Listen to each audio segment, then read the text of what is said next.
नाभा गोस्वामी जी बोले सारे भक्तों का चिंतन हो रहा है लेकिन ब्रज के भक्तों का चिंतन नहीं हो रहा। तब उनके गुरुदेव ने आज्ञा की, बोले तुमने 24 भगवान के अवतारों का आवाहन कर लिया तो जो 24 अवतारों को पूजते हैं उनके तुमको चिंतन हो रहे हैं, पर भैया ये ब्रजवासी हैं, ये तो केवल एक ही को पूजें। कौन को? बोले वृषभानु दुलारी को, श्यामाजू को। जब तक किशोरी जी का स्मरण नहीं करोगे, किशोरी जी का आह्वान नहीं करोगे, तब तक ब्रज के रसिक संतों का स्मरण नहीं हो सकता। हमारे ब्रज में गांव में हमारे माई श्यामा जू को राज। कैसी श्यामा जू? बोले जाके अधीन सदा ही सांवरो, जाके अधीन सदा ही सांवरो, या ब्रज को सिरताज। हमारे माई श्यामा जू को राज। आहा, तब नाभा जी ने श्री किशोरी जी का स्मरण किया और किशोरी जी का स्मरण करते ही सबसे पहले उनके चित्त में जो स्मृति आई वो थी श्री हित हरिवंश महाप्रभु। उन्हीं का ही चिंतन आया जिनका आज उत्सव है।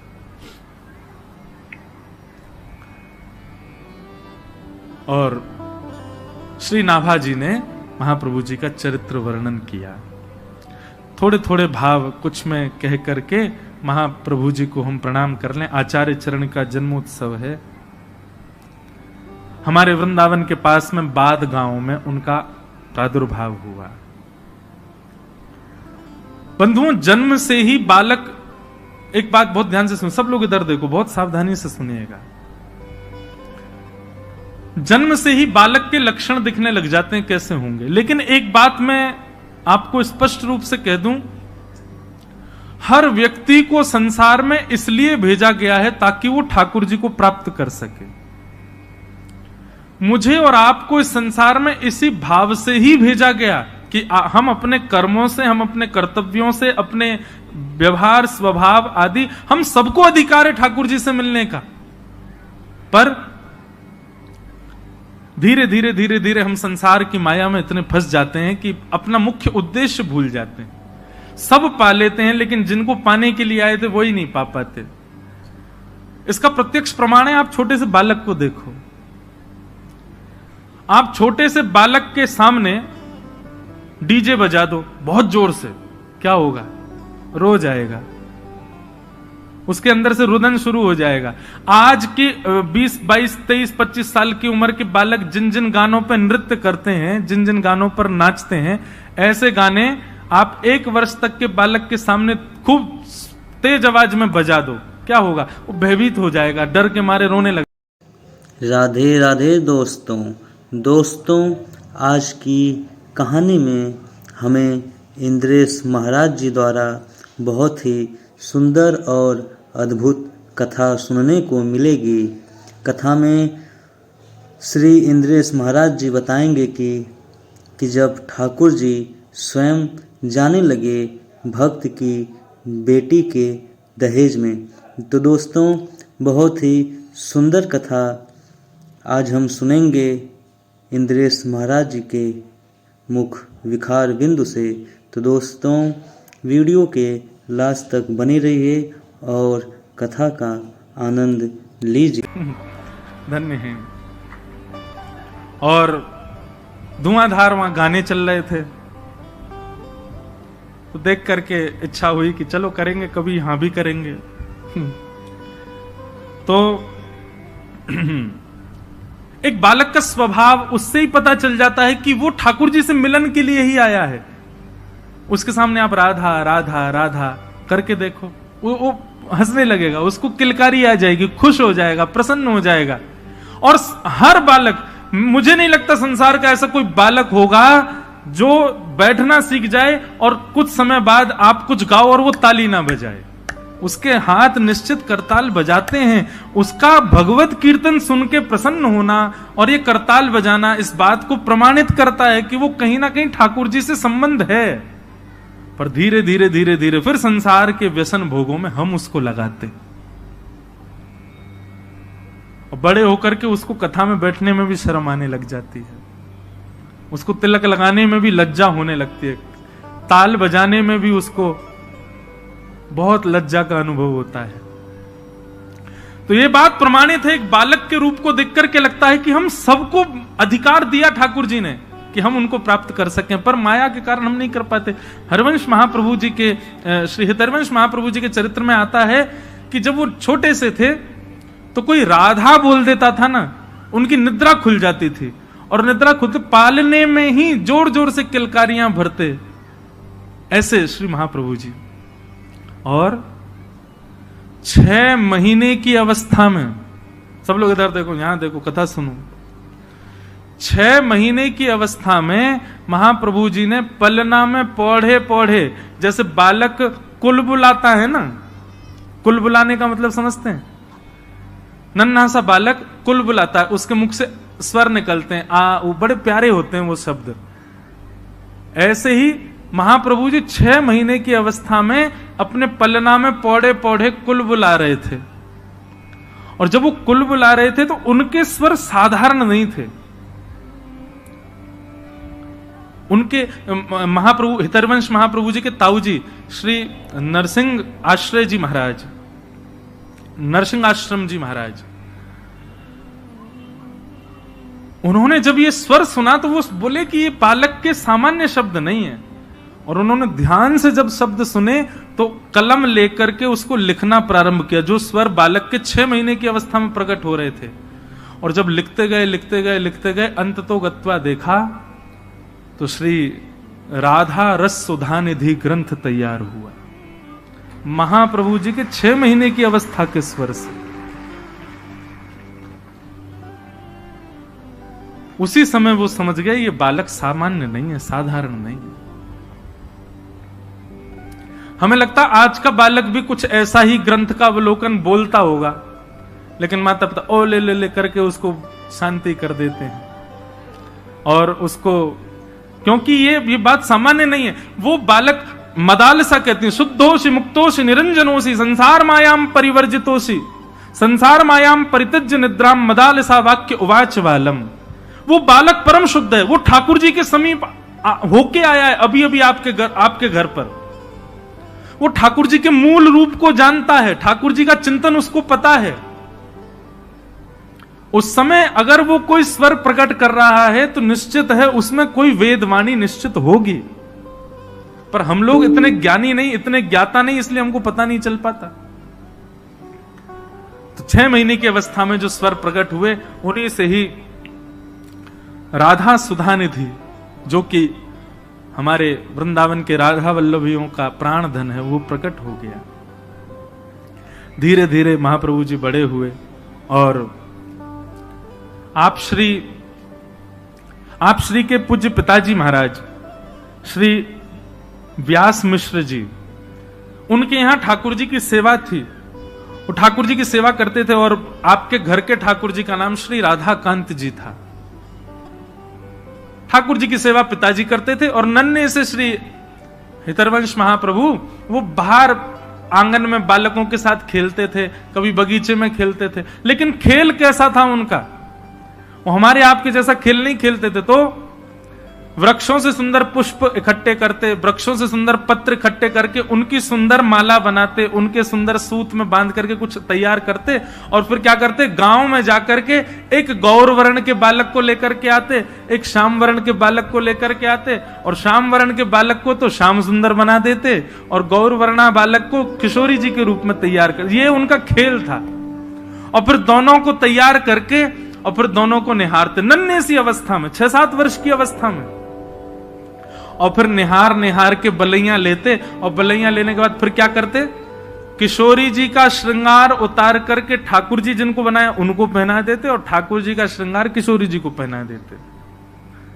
ऐसा उनका खेल विलास था। लेकिन बंधुओं, उनका भाव इतना सुदृढ़ था कि आज उन्होंने जैसे ही गौर वर्ण के बालक को श्याम सुंदर माने किशोरी जी को ठाकुर जी का श्रृंगार किया, और श्याम वर्ण के बालक को जब किशोरी जी का श्रृंगार किया, उसका भाव यह परिलक्षित हुआ कि उनके पिताजी जैसे ही अपने घर के ठाकुर जी के दर्शन करने के लिए गए, भोग उठाने के लिए गए, पर्दा हटाते ही देखा तो श्री राधाकांत प्रभु ने भी अपना श्रृंगार बदल लिया। किशोरी जी ने मुकुट पहन लिया और ठाकुर जी सिर पर चुनरी ओढ़ करके बैठे थे। घबरा गए, उनको तो बेचैनी हो गई, ये क्या हुआ? अरे मुझे लगता है बुढ़ापे की आंखें, समझ नहीं पा रहा हूं। उम्मीदने लगे, आंख मांख धो करके आए, पुनः आकर के देखा तो ठाकुर जी चुनरी में बैठे हैं और किशोरी जी मुकुट पहन के बैठी हैं। मन में विचार करने लगे, ये कैसा, ये कोई अपशगुन तो नहीं?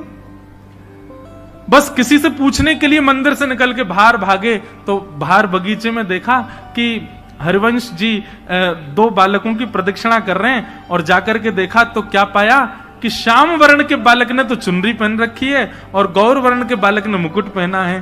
देखते ही समझ गए, बोले ओहो, मेरे इस बालक की भक्ति की श्रेष्ठता इतनी हो गई कि वो बालकों के साथ श्रृंगार करता है और प्रत्यक्ष ठाकुर जी उसकी सेवा स्वीकार करते हैं। ये सामान्य बालक नहीं। ऐसे महाप्रभु जी, उनके पिताजी कभी ठाकुर जी के आगे लड्डू भोग रखते, पर्दा करके जैसे ही पर्दा हटाते तो क्या पाते, लड्डू के साथ साथ वहां पे आम, सेब, अमरूद, सुंदर सुंदर बहु व्यंजन वहां पर रखे हैं, जो कि रखे ही नहीं थे। अब उनको संशय नहीं होता था, जैसी ऐसी कोई लीला होती वो दौड़ करके हरिवंश जी के पास जाते। दौड़ करके हरिवंश जी के पास गए तो आज क्या देखा कि आज किसी बालक का श्रृंगार नहीं किया है।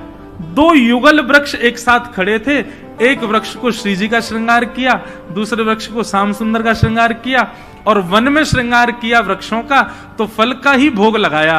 तो जो फल वहां वृक्षों के सामने रखे थे, ठीक वैसे ही फल उतने ही आकृति में कटे भये, उतने ही आकृति में अमनिया किए भये, ठीक कोई अंतर नहीं, वैसे ही फल भीतर मंदिर में ठाकुर जी के सन्मुख रखे थे। ऐसे महाप्रभु जी बाल्यकाल से ही उनके सेवा का सुख बढ़ने लगा, और चंद अवस्था में ही, कुछ बाल अवस्था ही थी, उसी समय एक दिन श्री राधा श्री राधा श्री राधा कहते कहते नृत्य कर रहे थे, और उनका वो भाव रूप देख करके हमारी वृषभानु नंदिनी जी, हमारी किशोरी जी स्वयं को रोक ना पाई और प्रकट हो गई सामने। और प्रकट होकर के श्री हित हरिवंश महाप्रभु को बाल अवस्था में किशोरी जी ने गुरु दीक्षा दी। उनकी गुरु कौन है? श्री किशोरी जी। किशोरी जी ने गुरु दीक्षा देकर के सेवा भाव समझाया, सेवा प्रणाली समझाई, आदि आदि सब भाव उनको समझाए। और एक अवस्था होने पर महाप्रभु जी अपने गांव से भ्रमण करते करते करते करते चिदयावल पहुंचे। वहां पर वही आत्मदेव ब्राह्मण जिसने महादेव से रत्न के रूप में राधा वल्लभ जी मांगे, वो आत्मदेव के यहां जाकर के दर्शन किया श्री राधा वल्लभ जी का, और राधा वल्लभ जी का दर्शन करके इतने भाव निमग्न हो गए, इतने में ही ठाकुर जी ने आत्मदेव को स्वप्न दे दिया और आत्मदेव जी से कहा, सुनो आपकी सेवा पूर्ण हो गई, हम आपसे संतुष्ट हो गए, अब एक काम कीजिए। बोले क्या? मंदिर परिसर में एक वैष्णव दर्शन कर रहे हैं हमारा हितरवंश महाप्रभु, इनसे जाकर के कहिए कि आपकी दो पुत्रियां हैं, दोनों पुत्रियों से उनका विवाह होगा।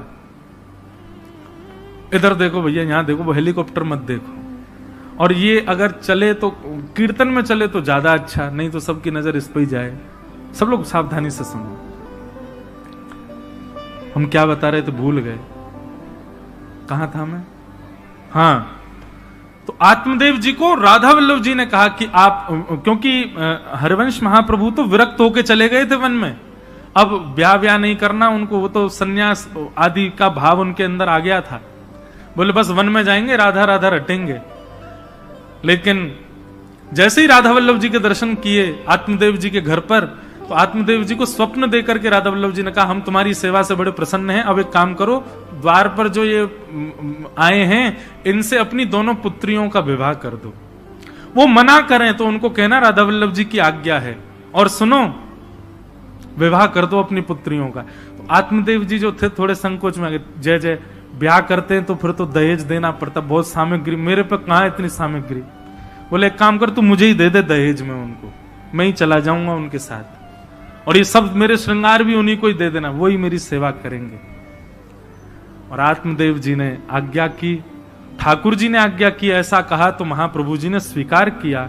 दोनों पुत्रियों के साथ विवाह किया और श्री राधा वल्लभ जी को उपहार रूप में अपनी गोद में लेकर के श्री वृंदावन पधारे।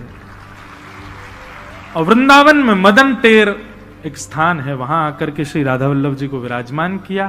कालांतर में ठाकुर जी का मंदिर निर्माण हुआ, फिर उसमें ठाकुर जी विराजमान हुए।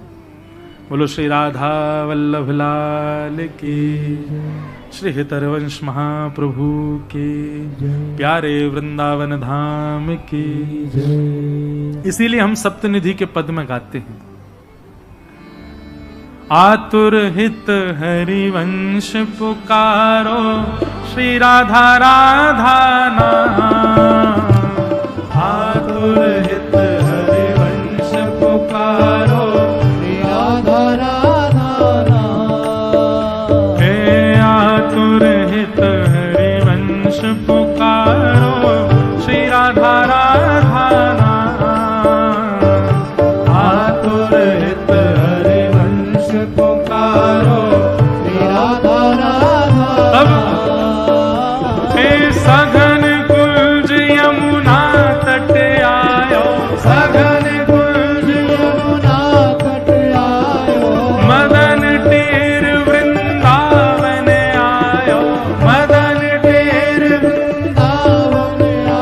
प्यारो राधा वल्लभ लाल, वृंदावन प्यारो वृंदावन, वृंदावन प्यारो वृंदावन। हे श्री वृंदावन मेरो वृंदावन, वृंदावन मेरो वृंदावन। सघन कुंज यमुना तट आयो, सघन कुंज यमुना तट आयो। प्यारो राधा वल्लभ लाल, वृंदावन मेरो वृंदावन, वृंदावन मेरो वृंदावन। हे श्री वृंदावन प्यारो वृंदावन, वृंदावन प्यारो वृंदावन। बोल राधा वल्लभ लाल की। ऐसे हमारे वृंदावन के मुकुटमणि श्री राधा वल्लभ लाल जी, जिन आचार्य चरण के द्वारा पधराए गए, जिन आचार्य चरण के द्वारा वहां पर विराजमान किए गए, ऐसे श्री हितरवंश महाप्रभु जिनका आज प्रादुर्भाव दिवस है, उन आचार्य चरणों के पावन चरण कमलों में हम इस भाव से प्रणाम करते हैं कि हे आचार्य चरण, आप हम पर कृपा करें। श्यामा जी आपकी गुरु हैं, आप श्री राधा वल्लभ लाल जी को वृंदावन में लाकर के वृंदावन की शोभा बढ़ा रहे हैं। आप कृपा करें, अनुग्रह करें। हम सब दासों के जीवन में भी श्री राधा वल्लभ जी कृपा करें। हमारे मन रूपी वृंदावन में, हमारे मन रूपी उस सघन कुंज में भी एक ना एक दिन ऐसे ही युगल स्वरूप आपकी कृपा से विराजमान हो, इस अभिलाषा से आचार्य चरणों में बारंबार प्रणाम। आज के इस मंगल दिवस के हम इसी बेला को प्रणाम करते हैं। आज तो पूरी कथा ही वृंदावन में हो गई। देखो, यही है हमारे जन्मदिन से क्या होता है, गुब्बारे फूटते हैं। हमारे जन्मदिन से क्या होता है, केक कटते हैं। हमारे जन्मदिन से क्या होता है, 4-5 लोग आकर के और तला हुआ भोजन खा के बीमार होते हैं। लेकिन आचार्य चरण का जब जन्मोत्सव होता है तो हजारों वैष्णवों के चित्त में वृंदावन प्रकट हो जाता है। हजारों वैष्णवों के चित्त में श्री राधा वल्लभ लाल जी प्रकट हो जाते हैं। एक वैष्णव भक्त का मंगल प्रादुर्भाव दिवस कितना आनंद देने वाला होता है। बंधुओं, एक बार को ठाकुर जी के उत्सव भूल जाना, पर ये रसिक जन संतों के कभी उत्सव भूला मत करो। और इन उत्सवों पे जैसे आप जन्माष्टमी, रामनवमी पर ठाकुर जी का श्रृंगार विशेष करते हो, इन उत्सवों पर भी अपने ठाकुर जी का विशेष श्रृंगार किया करो। लेकिन वो तो तब हो ना जब जाने आचार्य चरणों को। उसके लिए सत्संग सुनो, वैष्णवों को सुनो, आचार्य चरणों के बारे में, उनकी तिथि कौन सी होती है, क्या होता है, इन सब का एक नियम बनाओ। ये भी एक वैष्णव नियम है। हम रामानुज संप्रदाय के, लेकिन हम जरूरी नहीं है कि केवल अपने संप्रदाय की बात, हम सारे संप्रदायों के आचार्यों को प्रणाम करते हैं। जिसके बारे में पता चलता जाता है उन सबको प्रणाम करता हूं। मेरे अंदर वो भाव नहीं। बहुत बहुत धन्यवाद दोस्तों वीडियो पूरा देखने के लिए। दोस्तों, मुझे उम्मीद है कि आप लोगों को यह वीडियो बहुत ही अच्छा लगा होगा। तो दोस्तों, ऐसी ही वीडियो देखने के लिए हमारे चैनल को सब्सक्राइब करिए, वीडियो को लाइक करिए और ज़्यादा से ज़्यादा शेयर करिए। तो दोस्तों मिलते हैं एक और नई वीडियो के साथ, तब तक के लिए दोस्तों राधे राधे।